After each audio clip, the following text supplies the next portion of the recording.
Nobody who was here on the 4th of July 1968 will forget the moment when Sir Alec Rose completed his round-the-world voyage. Every vantage point was taken as an estimated 250,000 people gathered to watch him come across the finish line off Southsea beach.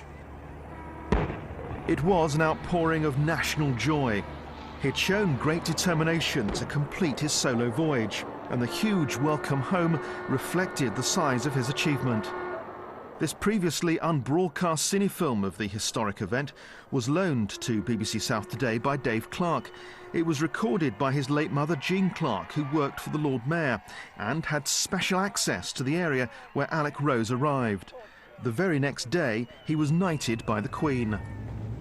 The exploits of the 59-year-old greengrocer had captured the public imagination almost as soon as he set off in Lively Lady. By the time he reached Australia, he'd become a national hero. While he was down under, the Lord Mayor telephoned Alec to tell him he'd been made a freeman of the city of Portsmouth. But it was his wife Dorothy he really wanted to talk to. Hello, darling. A few years later, Sir Alec reflected on his exploits in a BBC South Today interview. Some of the more frightening episodes come to mind, and sometimes I think to myself, you know, what a fool I was to have attempted it even. His achievements in a yacht that was barely 36 feet long inspired a great many people. He was the people's hero. He didn't do it for fame. He had no idea what was building up behind him. He certainly didn't have any idea of the pending knighthood or the freedom of the city. He did it because he hadn't seen his grandchildren in Australia. And it was his way of actually achieving something in his life while seeing his family.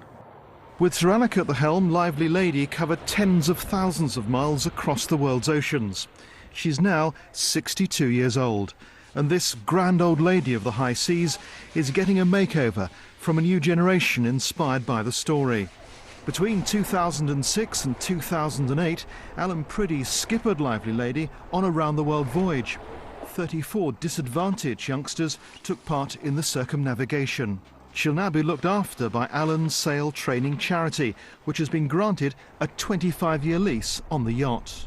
Lively Lady is now secure. In the way the charity is run, it's run by young people. They want to get her ready. They want to sail around the world again. It will change their lives. It changed my life and the other guys that were on the project with me, and we really hope that it's going to change a whole lot more lives for young people.